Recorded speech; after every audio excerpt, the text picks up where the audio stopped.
তারুণ্যের সমাবেশ ঘিরে নয়াপল্টনে জনস্রোত। তারুণ্যের রাজনৈতিক অধিকার প্রতিষ্ঠা এই স্লোগানে মুখর হয়ে উঠেছে রাজধানী নয়াপল্টন।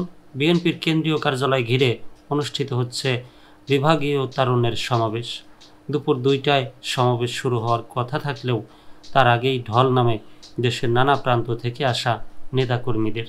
সকাল থেকেই রাজধানী সহ ঢাকা, সিলেট, ময়মনসিংহ ও ফরিদপুর বিভাগের বিভিন্ন জেলা থেকে বিএনপির অঙ্গ সংগঠনের নেতাকর্মীরা মিছিল নিয়ে জড়ো হতে থাকে নয়াপল্টনে। সময় গড়ানোর সঙ্গে সঙ্গে জনসমাগম বাড়তে রূপ নেয় জনস্রোতে। কারো হাতে ছিল দলীয় পতাকা, কারো হাতে ফেস্টুন ও ব্যানার। অনেকেই দলীয় স্লোগান দিতে দিতে নাচ গানে যোগ করে সমাবেশে নতুন মাত্রা।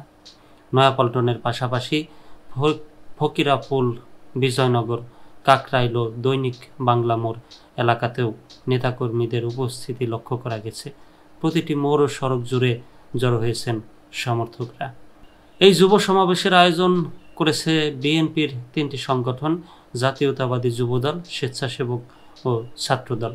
আয়োজকদের ভাষ্য, তরুণদের মত প্রকাশের স্বাধীনতা এবং রাজনীতিতে সক্রিয় অংশগ্রহণের অধিকার দিন দিন সংকুচিত হয়ে পড়েছে।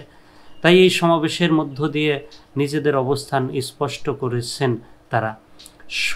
সমাবেশকে কেন্দ্র করে নয়াপল্টনে ও আশপাশের এলাকায় নেওয়া হয়েছে কঠোর নিরাপত্তা ব্যবস্থা। মোতায়েন রয়েছে অতিরিক্ত পুলিশ সদস্য। যানজট এড়াতে নয়াপল্টনের 2 পাশের সড়কে সাময়িকভাবে যান চলাচল বন্ধ রাখা হয়েছে। এমনিতেই লোকজনের যে সমাগম, জ্যামজট এমনি লেগে যাবে বা গাড়ি চলাচল করতে পারবে না এত লোক যদি আসে।